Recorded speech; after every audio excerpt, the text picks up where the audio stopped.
Music, dance, theater. It's time to take a seat on the aisle with Tom Alvarez. Hear from performers, producers, presenters, and creators who enrich our lives in the performing arts. Who's on stage? Here is Tom Alvarez to introduce you. Hello, and welcome to On the Aisle with me, Tom Alvarez. My guest on today's episode is former dancer and current choreographer Joshua Blake Carter, Artistic Director of Dance Kaleidoscope. Join me now as I go on the aisle for my conversation with Joshua. Rakuten is the smartest way to save money when you shop because you earn cash back at over 3,500 stores. Fashion, beauty, electronics, home essentials, travel, dining, concert tickets, and more. Your favorite stores like Lowe's, Levi's, and Nike pay Rakuten to send them shoppers, and Rakuten then passes on a part of that payment to its members as cash back. You're already shopping at your favorite stores. Why not save while you're doing it? It's a no-brainer. Membership is free and easy to sign up. Get the Rakuten app now and join the 17 million members who are already saving. Cashback rates change daily. See Rakuten.com for details. That's Rakuten. Your cashback really adds up. Welcome, Joshua Blake Carter. It's so nice to have you. Thank you. I'm so happy to be here. You know, you just told me that your dancers call you JBC. It's true. It started when I first moved to Chicago. People gave me that nickname, and it stuck. And I actually used it like as my Instagram handle. And I used to have T-shirts that said JBC on them. So when I taught, people would know who. Pictures were taken. You could find me on Instagram, and it's kind of been my nickname. And since this isn't a video podcast, people can't see that you're wearing this wonderful. Is that new merch? It is new merch. We just got DK. new Dance Kaleidoscope. I want one. Will that be available at your concerts? Right now, we're doing an online merch shop, which is awesome because what people can do is they can go in there and there's 30 products, and you pick what you want, and they make it to order. Really? So it's better for the organization because we don't have to, put the money up front, because merchandise, as I think a lot of people know, can be a pitfall. You spend money and don't sell it all. And this puts us in a place where the merch store, they do everything for us, and people get what they want for Dance Kaleidoscope. Coffee cups and coffee, everything. Wow. Basically anything you want is on that website. Okay, so what's your website? Let's tell people that right off, and then we'll repeat it at the end of this. Absolutely. It's dancecal.org, and it's Cal, K-A-L, because sometimes it sounds like, I think people think it's calories. I'm like, no, we're not. we're not a fitness thing. Dance Cal, K-A-L. Okay, so I've interviewed you at least 2 times prior to this, I think, on my online column. Yep.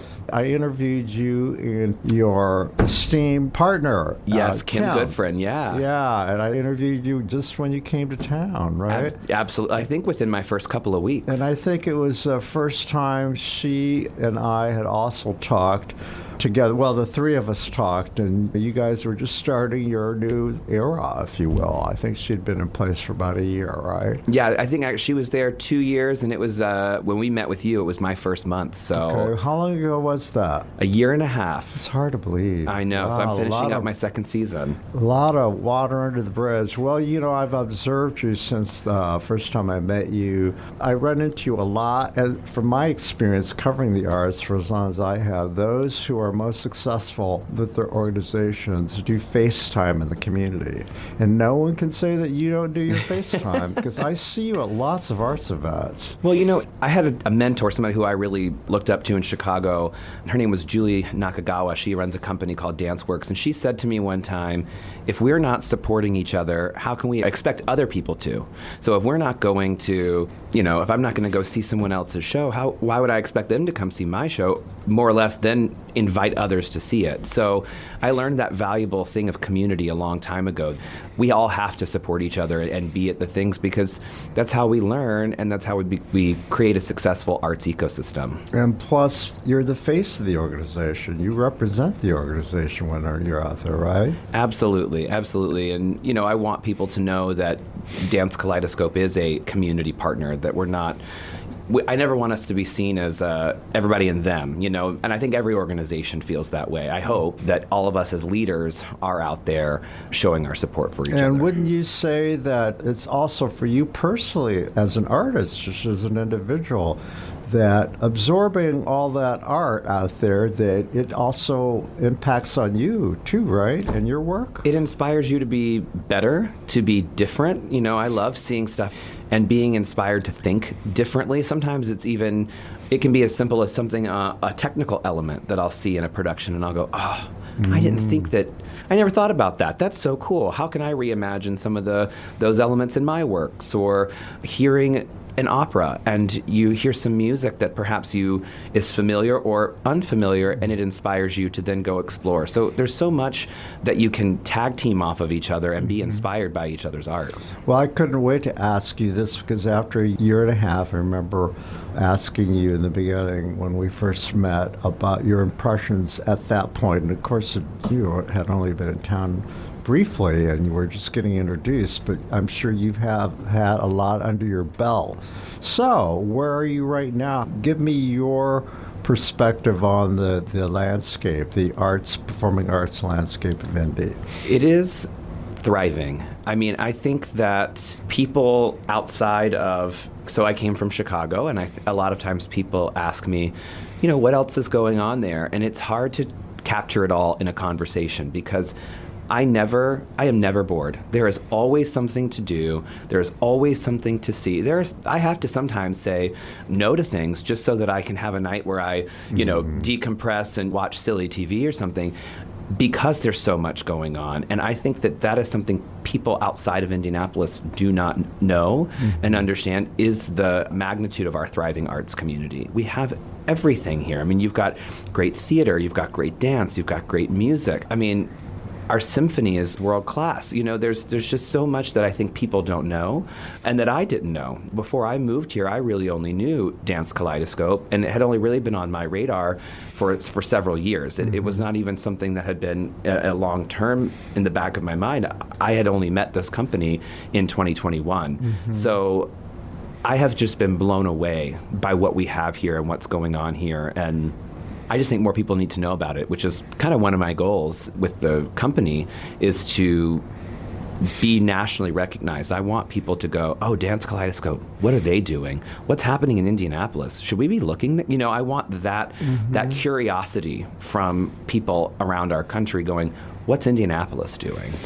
Tell me about your perspective, though, when you were living in Chicago. Were you familiar with Dance Kaleidoscope? It was recently on my radar. So in 2021, I staged a work here for choreographer Brock Clausen. So he had sent me down. It was a piece called Sneaky Pete that I premiered as a dancer with Giordano Dance Chicago. And I had heard about Dance Kaleidoscope, but I didn't know a lot about them. Did you know about David Hochoy, the artistic director? I really, embarrassingly, David, I'm sorry, because I'm sure he's going to listen. I didn't. But what I will say about this is, I met David, first of all, who is such a wonderful person and has been a huge champion of mine since I've gotten here. Came down to set this work, and the company had just been in our space, at Factory Arts District for a year at this point, maybe not even a full year. And I remember walking into the studios and being blown away by the space. I remember meeting people who knew the organization, loved I remember thinking to myself, why didn't I know about this? Why don't more people know about this? So then, after I applied for the position and was appointed to the artistic director position, so many people that I know came out of the woodwork to say, I know David, I danced with David, or I danced at Dance Kaleidoscope in such and such year. There were so many people in my immediate dance sphere that knew the company, had worked for the company. So just goes to show that it is still that very small dance world. Well, would you say, and I'll spin this positively, it's not a criticism, but would you say that says a lot about perhaps public awareness of the brand? I know David, to this day, will tell you that he said, it still blows my mind that people don't know what Dance Kaleidoscope is in my own city. I actually get shocked when I go places. I just randomly had an MRI on my hip, something that's been bothering me for years. And, I said something to the nurse practitioner who was getting everything ready, and I told her what I did, and she's like, oh, I've never heard of that. And I'm thinking to myself, how? How have you not heard of this 53-year-old organization that has had a huge impact here? And I think, yes, some is brand awareness, but I think some is just, there's options. There's so many more options now than there ever have been before. Of course, we have the sports specter hanging over us in the arts. Yeah. We all know that's what the city's hook is. Yeah. Right? Well, in Chicago was that way. We used to joke that we were an arts organization in a sports town because, you know, when something huge in the arts happens there, you don't have people rioting in the streets. But when the Cubs won the World Series, even I was running through the streets of Chicago because we were all moved by the spirit, you know? Yeah. Well, you make a good point about that. You know, do we have in the arts, is there like a Super Bowl where everyone gathers together? I mean, it's a truly community thing. So, yeah. So I guess for those of us in the arts who've been covering it a long time, it still amazes me from my perspective, and because I have this bird's eye view, I go to everything and have for years, you know, so it's already deeply embedded in my consciousness that, oh my gosh, we really have something to promote here. But yeah, it still amazes me as well. So it's been a year and a half, and how are you feeling these days about your accomplishments thus far? I mean, I couldn't ask for a better year and a half. I mean, of course, there are challenges. There are challenges, I think, in everybody's day-to-day, but the organization as a whole has grown. You know, we saw a large shift in dancers between my first season and the second season, which, you know, a lot of people I had to not talk off a ledge, but a lot of people were like, why is there such changeover? And it's something that's so common, especially in dance organizations, when a new artistic director goes in. But a large part of it were dancers who were ready to do other things, you know, retire or move to Germany, move to New York. I mean, we had people really took the opportunity to evaluate where they wanted to be, which allowed us as an organization to then, you know, cultivate a new group of dancers. And so we've got this really beautiful blend now of dancers who've been here and have some tenure with us and some new dancers. And both sides, there's not two sides, but there are two sides in the way of they're helping to elevate each other. So the younger ones, or the newer ones, I shouldn't say younger, the newer dancers, you know, I think are inspiring the ones who've been here, and the ones who've been here who've got that maturity and that knowledge are helping to pass that along and elevate those dancers. So there's this beautiful new blend there. And I love, too, what we're presenting on stage. You know, this year is the first that it's my second year, but my first that I've planned as an artistic director. And we will have had 3 guest artists by the end of the year creating new works for us, which is something we're going to be starting moving forward. So this was our kind of our pilot year. And from, you know, in future seasons, we will always try to have at least 3 guest artists that will come in. And you know, that mirrors the original mission of Cherry Jaffe and Ginger Hall. Ginger. That was their original vision, to bring in guest choreographers, and that's why they call it Kaleidoscope. Absolutely, right? yeah. So you're harkening back to the founders and what they kind of envisioned, right? For sure. Well, and that's the kind of company that I danced for with Giordano Dance Chicago. We were a repertory company, and I feel like myself, not only as an artist, as a performing artist, but as a choreographic artist, being exposed to so many different voices helped to elevate my craft. I mean, it was like we were saying with even just going to see other arts organizations and how that can inspire. Imagine being in a room and intensely working with various artists throughout your career and how that can influence the way you move or the way you think, the way you choreograph. So I'm excited to bring that here for our dancers. And of course, I will still be choreographing, and we will also continue to support David's works on programs as well, because what I really am passionate about is giving everyone a really the scope of who Dance Kaleidoscope is. We can't know where we're going, and you can't be a new patron and come in and think this is only what they've ever done. I want to show you what our history has looked like as well. So there's a way to support the legacy of the organization while moving it forward. Well, you know, I saw most of David's body of work. I'm very proud to say that over its history. I can say that I saw most of it. When I think about it, I really don't remember what I didn't see, but that's quite a legacy, you know, and to draw from that.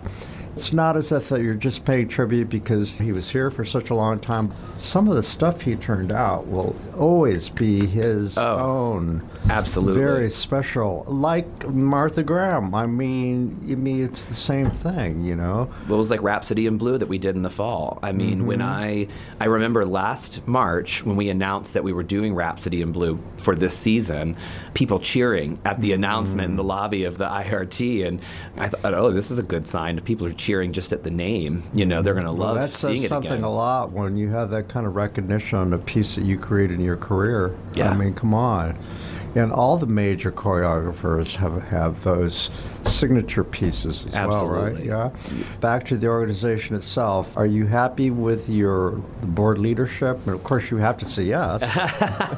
Yes, no, we really do have an exceptional board, and I think it's really a nice, we have a nice blend of people who have really been with the organization along the way for longer durations, and then we have a nice group of newer board members and board leadership, and I think the two things work really well together because just like I said with the dancers, you got people who have the history and the knowledge who can say, well, we know this worked or this didn't work, but then you've got new people that are saying, well, what if we tried this, or we can spin it or look at it in a different way? And I think having those two groups of people really help to make a cohesive board that helps support the vision of what we're doing. Do your bylaws allow you to be on the board? Are you on the board of directors? No. Kim and I are at every meeting, but we don't vote in anything. Okay. And what do you feel the effect has been thus far with all the newer people? Well, you said that, you have various generations, but do you have a good mix of professionals? Oh, absolutely. There's a wide range of people from IU Health to Eskenazi to the sheriff's office to law firms. I know I'm going to forget everything because you asked me.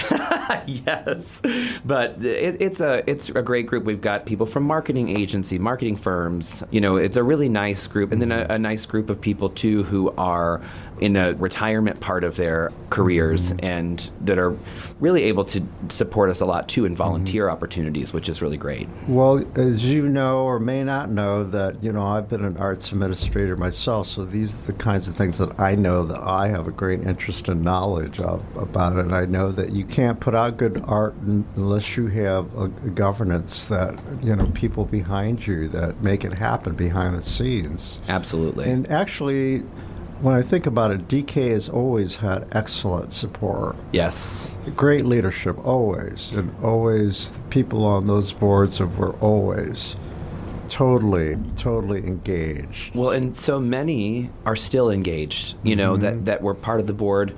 Some of them, I'm going to call him out, Mark Varno, who was on the board during Cherry and Ginger's time, was the board president and is still supporting us 40 years later, 50 years later. I think he's really been around since the beginning, and which is incredible. And I meet people like that all the time who are still involved post-board terms. They didn't fall away. There was not I've seen other organizations where people get turned off after being on the board and they leave. Oh, no, you're right. There truly is an investment from those former board members. In fact, interesting you should bring that up. I was with Mark Varno and his wife the other night. You and I were both guests at, and let's give him a shout out as well, Robert and Virgil's. Oh, absolutely. Virgil Chan and Robert Chan, two spouses, and this was a surprise birthday party that Virgil hosted for Robert, and I can't believe he pulled it off. Me neither. There were about 100 people there. They were sort of the creme de la creme of the arts community, and all these people that Robert has supported through whatever, and it was at the Cabaret, and it truly was memorable. I will never forget it. Yeah. Did you say it was the same for you? Oh, it was, it was magical, it was memorable. It was something you hope that someone loves you enough to do this for you. That's how truly magnificent it was. That crossed my mind too. What an honor, and that you don't have to pass away to get that kind of recognition. Yeah, right. You get to hear. You don't usually get to do it when you're alive. You're right. It's not normally alive. I bring this up because I sat at a table with Mark and his wife, and I'm blanking on her name. Ann, yeah, Mark and Ann. Yeah. Delightful. And we talked a great deal about a legacy and where you are today. And you happen to be at the next table, by the way. No wonder my ears were burning. Yeah, and that's gave me the opportunity to invite you back on the show. But anyway, it reminded me, sitting here talking with it, and I felt so privileged to be seated at the table with them in particular. But we should say that Robert is a huge supporter of David's, of course, personal friendship with David Hocher. They took him under their wing when they moved to town, I think 20, 25 years ago. Mm-hmm. But they're also big support. Are they on the board, one or the other? Or they are not currently, and I can't speak to whether or not they ever have been, but I know we're not right now, but they're still such huge supporters. We just had a choreographer in that we're working with for a project for the fall of 2026. And Robert and Virgil, because it was an unplanned, wasn't part of our original plans for the season, for this choreographer to come in. His name is Joshua Pugh. I don't know why I'm being so cryptic. His name is Joshua Pugh. It's a project we're going to be working on, like I said, in the fall of 26. But Robert and Virgil hosted them in their home. They had a nice dinner for us there, which I was really grateful for. And, just treated him like family, and that's how they are with everybody in our organization is, what do you need? How can I help? How can I support? And I know we're not the only organization. They're like that through all of the community organizations they support. Absolutely. Well, they're supportive of my own company, Magic Thread Cabaret, and have been since we started 10 years ago. They're right there, along with all the other organizations, as you said, American Pianists Association. Yep.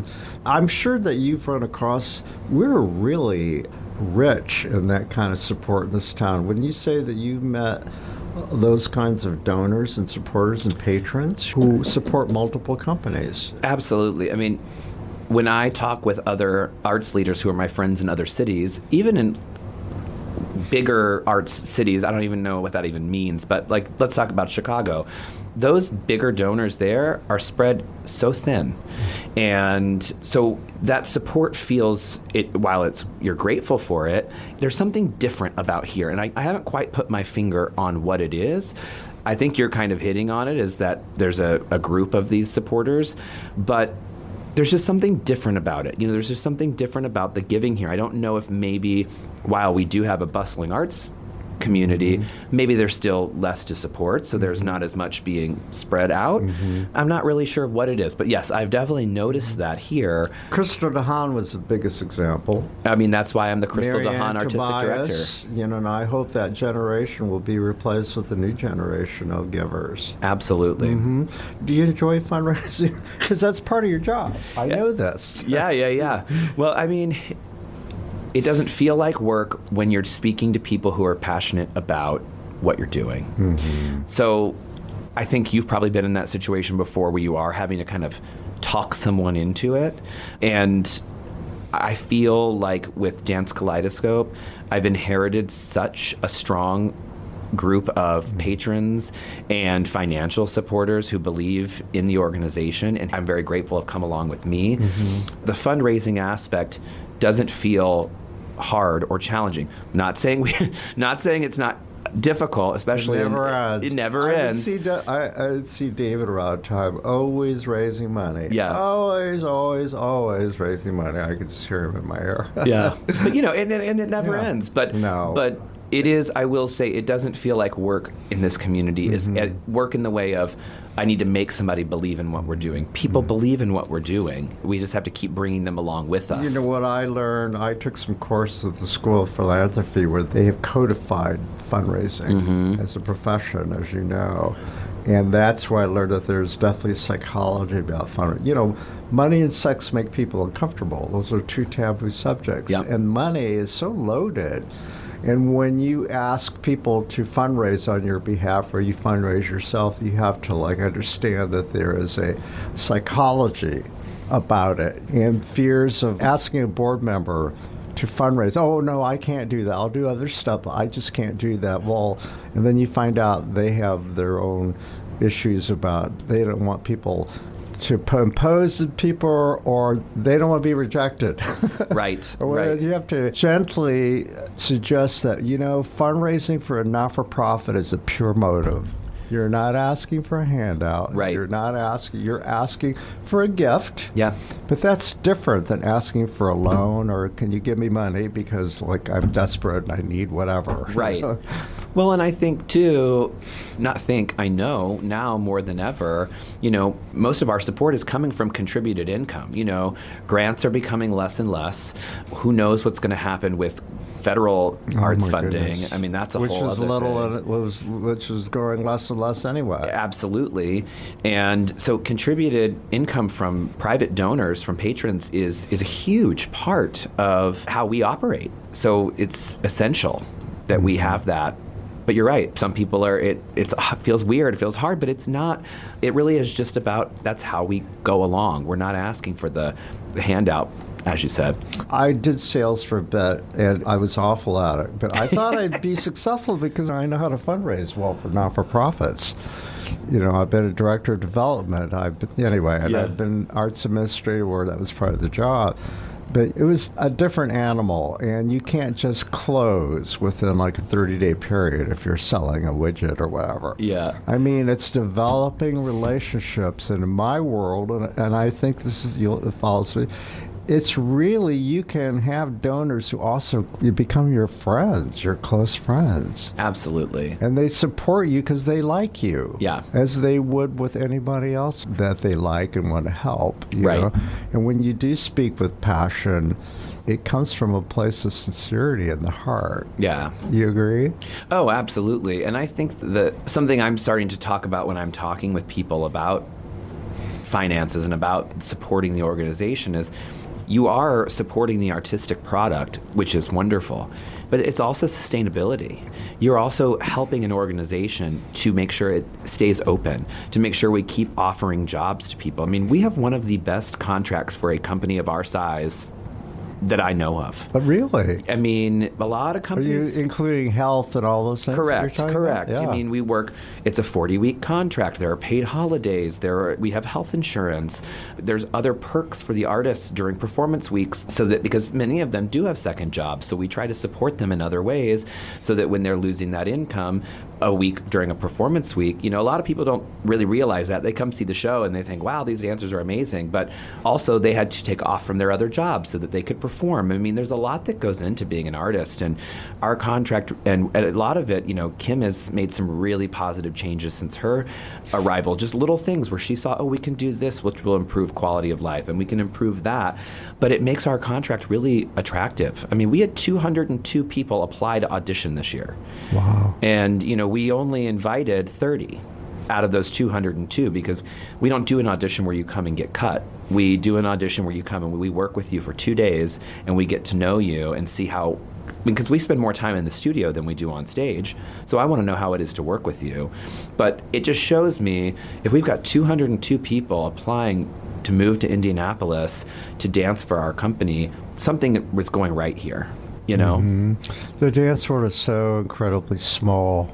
So even if DK hadn't been known by the public at large, though, dancers have always known about the company. Yes. Because dancers talk, choreographers talk, and people guest at different places. So, well, and a lot of David's peers from the Graham Company are on faculty at a lot of these esteemed universities. So they're talking too. I'm very grateful there's a whole new thing that I'm seeing amongst college dance companies where they're reminding their artists, well, don't forget about the regional companies, because it's really easy to get kind of stars in your eyes and think that there's only one company you should dance for, or two companies you should dance for. I have to dance for this company in New York or that company in Chicago, and forget that there are all of these other wonderful companies with legacy, with history, like Dance Kaleidoscope, and that there's a lot to offer. You're going to be artistically enriched. You're going to be, again, it's a longer contract. You can get health care. So a lot of these college professors are now kind of doing this push to go, you're all being too narrow-minded in your search. Open your eyes, see more. But I think a lot of that, too, is a lot of David's peers pointing people here, too, which is so great. And now my peers. And of course, I think he had impact at least when he and I last talked on this podcast. I think he said at least 4 to 5 generations of dancers. Yeah. Oh, yeah. That's a lot. I mean, And again, they have spread the gospel Totally. around the country about David's work and the fact that he's a direct descendant of Martha Graham herself. well, and I can't go anywhere without somebody asking me, how's David? Which I love. Which I love because it connects. It's another connection. Well, sure, that is a question people want. That people, when I say people, that was natural for people. Okay, so how is Josh going to get out from under David Hochoi's shadow? What's that going to be like? Is he going to finally get like irritable and annoyed about that? It's like, oh, here we go again. Well, so many people when I first got... I'm me. Well, so many people said, what did they say? Oh, you've got big shoes to fill. And I said, I know, that's why I brought my own. And that was my response towards the end of my first year. I said, yeah, I know. I said, I brought my own. And that's what, again, I had said it earlier, but, David's been my biggest champion. I mean, even if his work isn't on a concert, he's at every show. And he's still doing it on social media. He's still promoting the company. Absolutely, because it's still his and success. You, yes. It's still his success, and it's still sure. Cherry and Ginger's no one success. can take that away from any of them. Yeah, I mean, I have said in several interviews that I've done since I've been here, I stand on the shoulders of those people. I could not be successful in what I'm doing without them, and I've said to David, privately, I said, I'm so grateful that I came to a healthy organization. A lot of times when leadership changes in the arts, it's not necessarily, not a lot of times, but a good amount of times, it's not because somebody's retiring.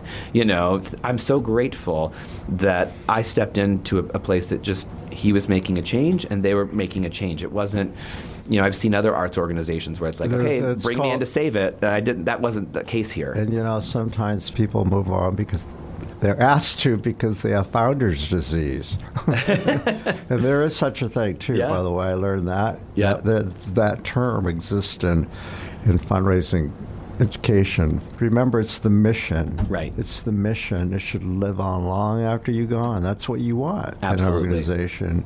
And I love the fact that David embraced that concept. Yeah. And that it would go on and on and on and on. And look where isn't it rare for a company to be as old as DK is? Absolutely. I mean, we're up there with, the company I left, Giordano Dance Chicago, is in its 62nd season. I think Hubbard Street in Chicago is nearing 60. Alvin Ailey's in, I want to say almost 70. If not, I'm butchering that. But those are the companies in which we're in that same echelon of tenure, which again, it goes back to my desire for this national recognition, not for me, but for the hard work that this organization has endured over 53 years.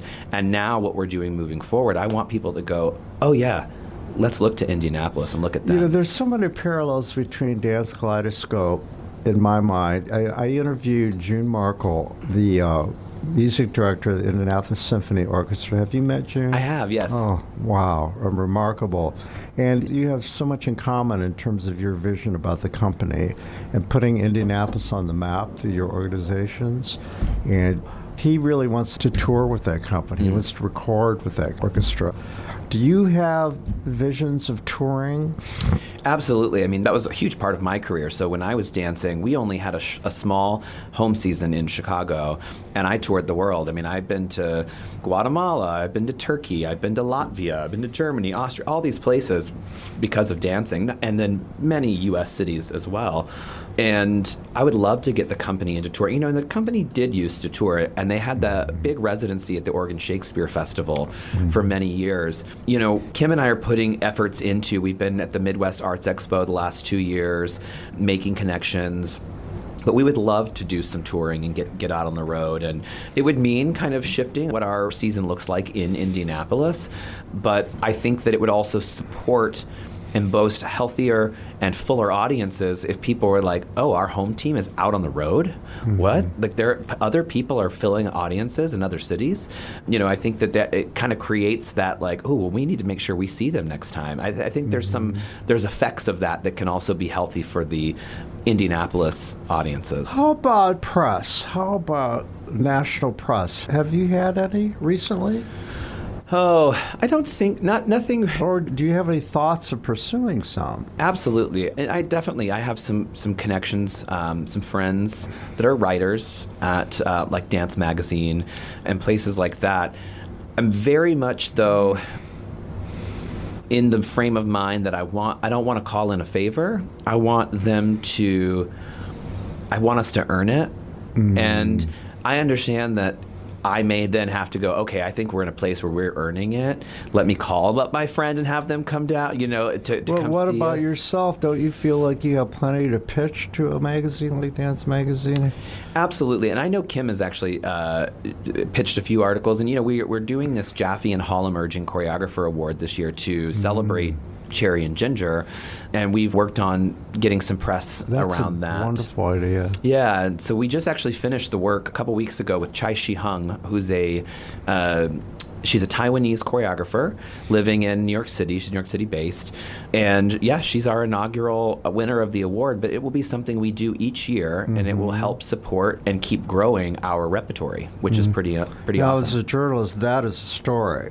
Yes. That is a great pitch. No, really. Yeah, no, I mean, I know Kim has pitched it, so. And how about touring more locally throughout the state of Indiana, for instance? And you have an education program anyway, right?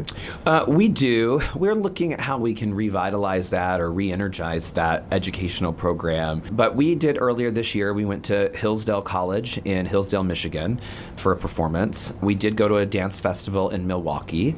But we are looking at some other regional opportunities. Specifically, we've got a lot of great universities in the state of Indiana. Absolutely. And many times, that's where performing groups are going anyway. I will say the one complaint Good that I will point. have about Indianapolis, and don't crucify me, everyone, but my complaint is this: no touring groups come through here. Sure, Broadway in Indianapolis comes through here.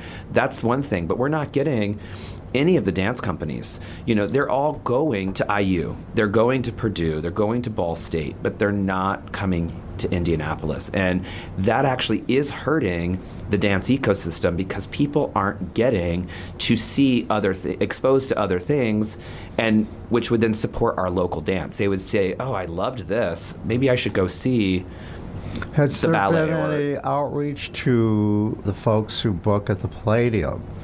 And of course, Clues Hall is refurbishing its hall to accommodate Right. bigger and better productions. So is there any thought about, and I know in the past both have, at the Palladium, they usually book companies in the smaller theater, which is, not exactly chopped liver. It's like 600 seats. Yeah, which is great for dance, for Yeah, professional dance. yeah. You don't, unless you're going to see, Yeah. New York City Ballet, you don't need a 4,000 seat Could it be that house. they're not programming because they don't think there's an audience enough to sustain it here?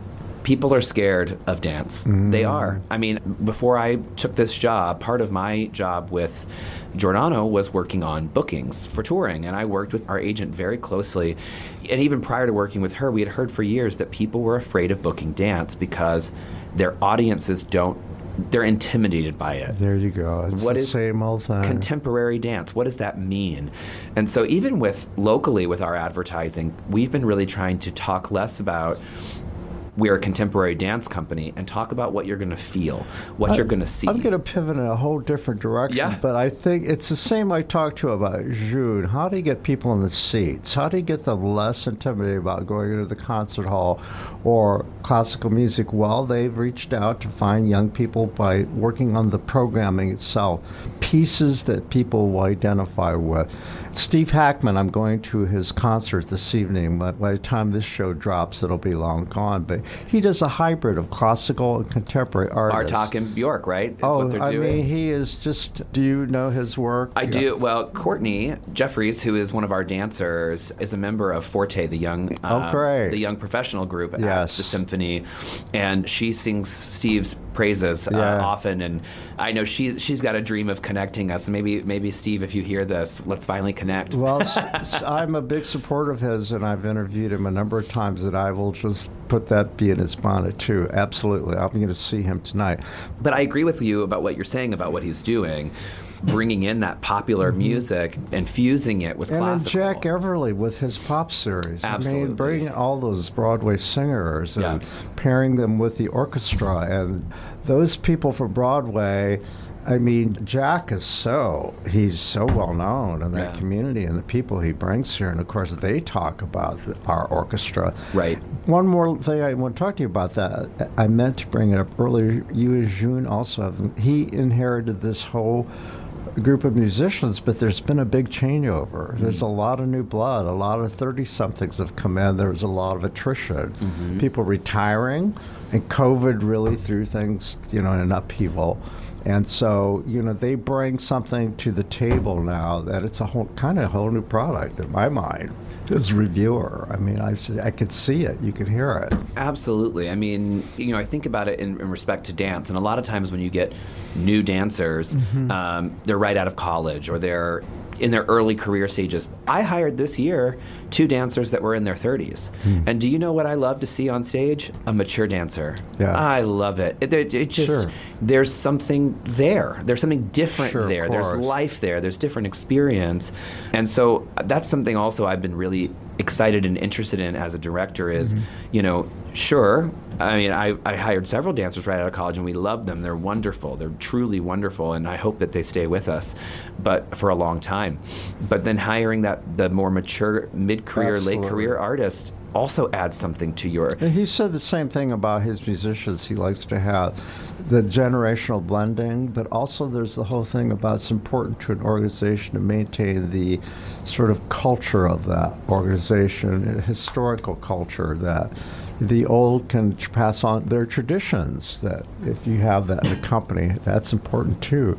Institutional knowledge, if you will. Absolutely. Yeah, Yep. So it's really good to have a mix. And then lastly there's a connection, the idea that how do you get people less intimidated by what contemporary dance is? People don't want to look foolish. Right. They don't want to appear stupid. Yep. That's the whole thing that people struggle with. Their perception that art is elitist or that something that it's not for me. I'm not like smart enough to understand that. What are they trying to say? That kind of thing. Right. And June talks about how one of the things we talked about the film series where that's a way of getting people to like connect. Like with modern dance, you've been seeing modern dance and contemporary dance in rock shows around every artist in films. You've been seeing this kind of dance forever. Yeah. I mean, look at Wicked. Wicked was the biggest movie of the year. And Christopher Scott, who choreographed it, you can't look at that movie and go, oh, I wish there was more dance. No, there is dance at almost at every turn of that. And I tell people, if you can't understand modern dance, think about what you've seen on TV, on MTV or TV specials or whatever. Those people were trained somewhere in some dance studio, and they learned modern, jazz, tap, ballet. Well, and I think something that we've been doing to help people feel more that what we're doing is more accessible, on our website for each show leading up to, we have a playlist of the music you're going to hear. That's cool. So you can go in, and it's a Spotify playlist, so you can pull it right up and listen to what you might hear. And then the other thing I've been trying to do is, while I sometimes use what somebody might say is challenging music, I want to sprinkle in the accessible music, something that feels accessible to people. So in our last show, we had music by Rufus Wainwright. In the last show of this season, which is in May, we're bringing back this piece that I did last season to Brandi Carlile music. And then I'm also choreographing a new piece to all covers by the artist James Blake, who a lot of people know. And so we're trying to give people that accessibility point, because when popular music pings people's minds. Even if you don't know the song, it can evoke emotion that then allows you to connect to the dance better or differently than you might have if it were to a piece of classical music. Mm-hmm. Well, in people's own lives, I think they don't ever think about the fact that how music impacts them when they're standing at their home and they're dancing when no one is looking, right? Right. And you're seeing more and more of that reflected on TikTok, right? Yeah. You're seeing a lot of people trying out their moves for the public.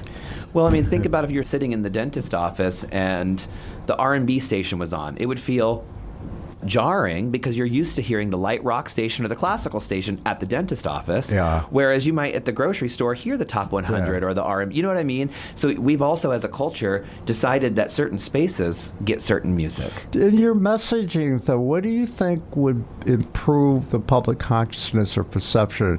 Shouldn't there be perhaps more attention paid towards promoting the fact that it's music and dance that you're seeing at a concert? Well, and yes, and or that you're experiencing. Yeah, I mean, we're and again, that's, I think part of that was why we wanted to add the playlist to our website. I think that's great. Yeah, that's brilliant. This is what you're going to get. But the other thing that we're trying to get past too is, like this year, if you look at any of our posters for the shows, none of them have a dance image on them. They are all tight images of two people intertwined in each other, moving together. So there's movement, but it's not a jump or a pretty dance picture. Because if you look at the poster, it says Dance Kaleidoscope. Okay, so I know I'm going to go to a dance show because it has dance in the title of the company. And we're trying to give people, just like you might on a theater poster, you're trying to capture the emotion so that people have some different understanding of, I'm not just going to see whatever their perception of contemporary dance is. I'm going to have an experience. We're trying to do different things like this to see what sticks so that we can better market to people. You know, like using a dance image, does that garner more attention? Or having this really emotional, evocative different image, does that do stuff? So we've been doing some testing like that. But yes, I mean, like I said earlier, trying to talk about dance in a way of, it's not so esoteric. Yes, here's what you're going to feel. You're going to feel joy. You're going to leave feeling uplifted.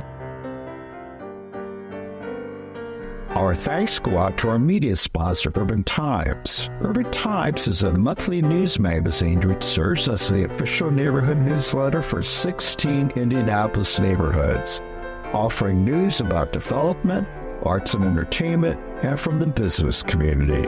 Who will take center stage on the podcast next? Your seat on the aisle with Tom Alvarez awaits. Follow Tom on Facebook, Instagram, Twitter, and TikTok, and make sure to visit tomalvarez.studio. Watch Tom every other Thursday on Lifestyle Live on Wish TV, and make sure to listen every week here on the All Indiana Podcast Network.